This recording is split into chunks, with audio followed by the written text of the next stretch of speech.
kita merusak diri kita sendiri, kita melukai diri kita secara psikologis. Dan biasanya memang kita tidak sadar. Kalau kitalah yang jadi penghalang kemajuan kita. Kita tidak sadar kalau kita sendirilah yang membuat kita tidak bergerak, tidak progres dalam hidup ini.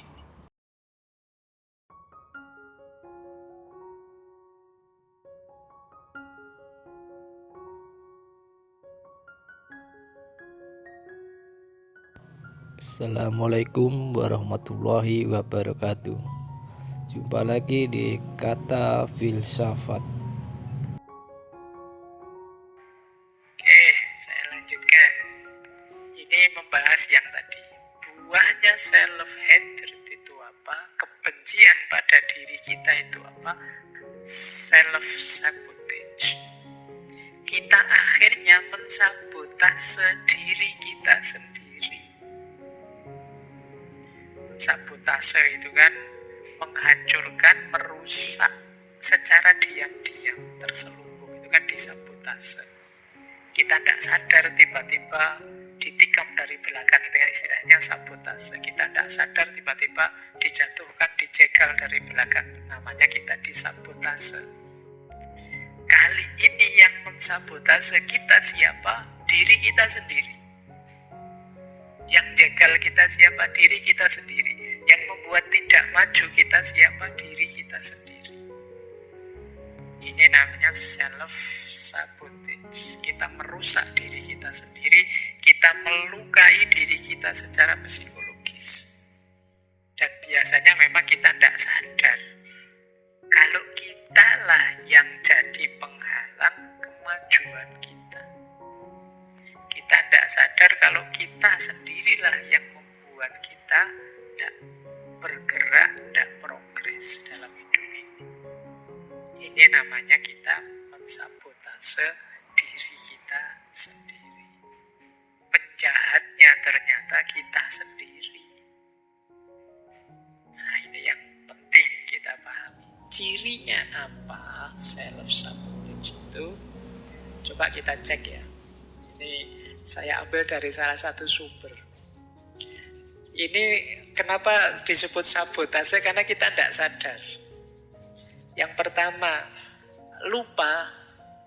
Awalnya memang sengaja melupakan, lama-lama lupa beneran.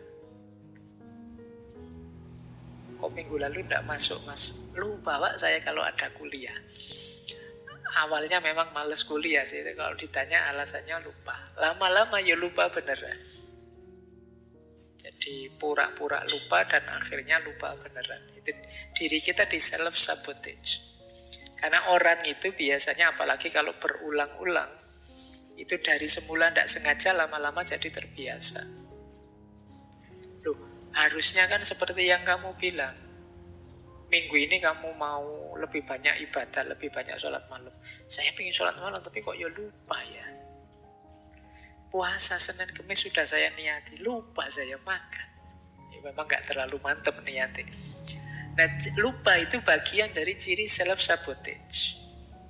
Awalnya mungkin kita memang tidak ada passionnya, kemauannya tidak terlalu kuat, ragu-ragu maju atau mundur, akhirnya mekanisme diri kita nabrak kita, sudahlah lupakan saja. Kayak tadi, awalnya sih memang males-malesan kuliah, akhirnya ya lupa kalau ada jadwal. Padahal kalau memang serius mau kuliah, lupa itu tidak mungkin. Sekarang mekanisme untuk mengingatkan banyak. Mungkin kamu nulis, kamu tempel di kamar kosmu, atau kamu bikin alarm di HP-mu. Banyak sekali mekanisme untuk mengingatkanmu. Tapi karena memang kamu tidak terlalu niat, semua itu tidak kamu lakukan, akhirnya kamu lupa. Jadi kalau dalam banyak hal yang penting teman-teman kok lupa, coba dicek lagi. Jangan-jangan kita memang tidak terlalu minat ke sana. Kalau itu hal yang baik, berarti kita sudah disabotase oleh diri kita.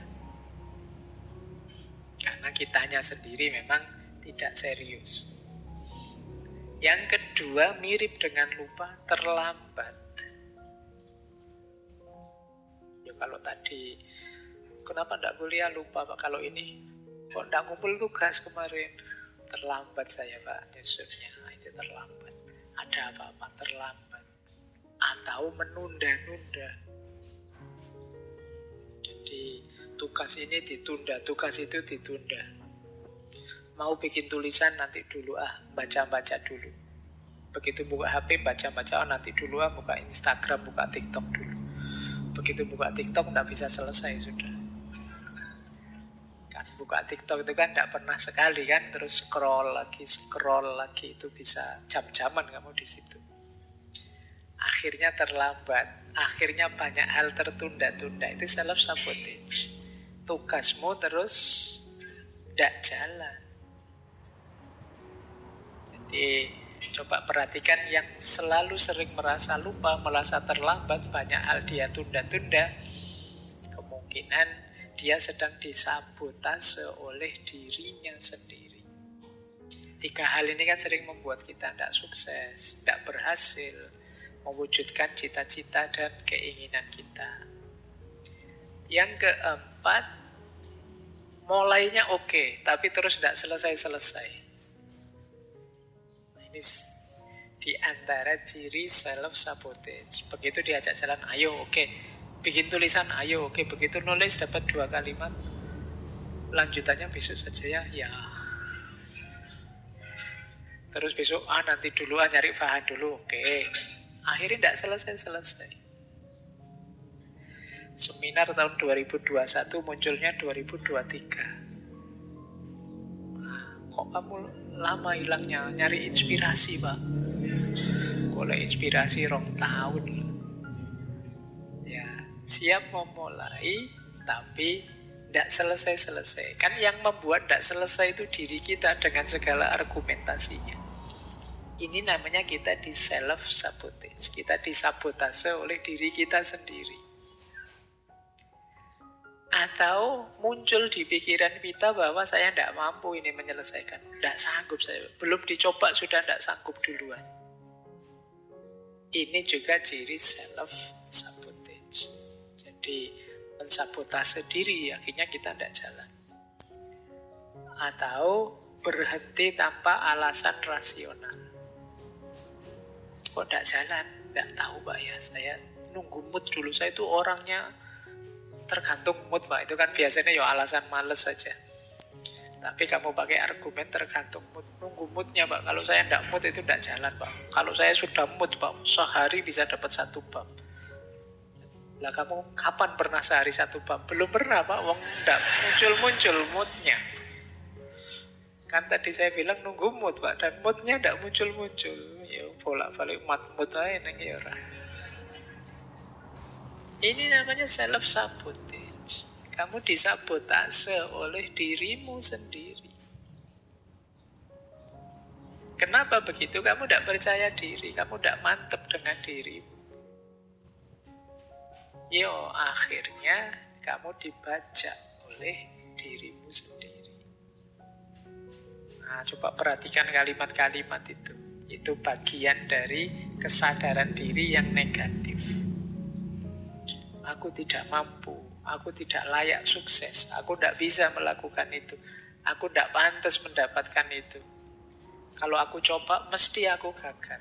Ini kesadaran diri yang negatif. Bagian dari, kalau kita mengucapkan kalimat ini, sebenarnya kita sedang membajak diri kita sendiri. Akhirnya tidak jalan, tujuan, cita-cita, keinginan kita tidak wujud. Ya meskipun kita merasa Pak, saya kok rasanya kemampuan saya tidak seperti yang saya harapkan, tapi kamu merasa bisa, ya jalan saja. Kayak acara zaman dulu itu loh, yang di TV zaman dulu, saya tidak tahu teman-teman pernah lihat enggak? Benteng Takeshi. Nah, itu kan seru itu. Yo, sudah ngerti mau kejelungup kan, aku bisa. Terus lari meskipun terus jungkel masuk anak, tapi tidak apa-apa, semangatnya kan bagus, lari sambil teriak-teriak gitu. Nah, jadi itu kan optimal upayanya. Kalau sejak awal sudah, saya bisa apa enggak ya, saya mampu apa enggak ya, ya setengah hati kamu, setengah jalan. Jadi Jangan biarkan dirimu membajak dirimu sendiri. Sehingga kamu tidak maju-maju. Ada saja, kalau alasan itu ada saja pokoknya. Kamu bisa bikin 1001 alasan untuk keminderanmu, ketidakpercayaan dirimu. Mulai dari alasan biasa sampai alasan religius bisa kamu buat. Tapi kamu tidak bisa membohongi dirimu, sebenarnya kamu sedang lari, kamu sedang menghindar dari dirimu sendiri. Ini ciri dari self-hate, orang yang benci dirinya. Bisa saja kamu membohongi banyak orang dengan argumenmu, atau kamu tutupi dengan apa. Tapi dirimu sendiri tidak bisa bohong bahwa kamu sedang mengebiri dirimu sendiri. Kamu sedang membajak dirimu sendiri. Baik, kita lanjutkan.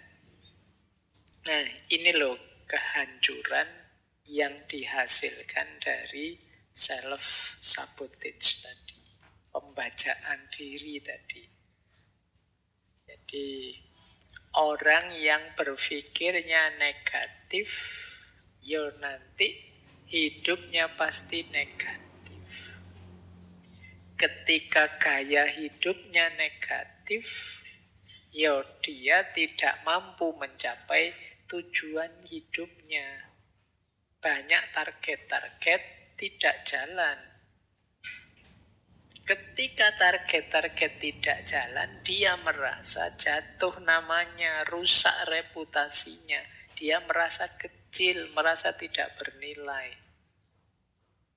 Dari situ mungkin muncul rasa malu, rasa bad mood, rasa marah, dan lain sebagainya. Akhirnya self-esteem-nya rendah. Dia tidak percaya diri. Dia merasa tidak berharga.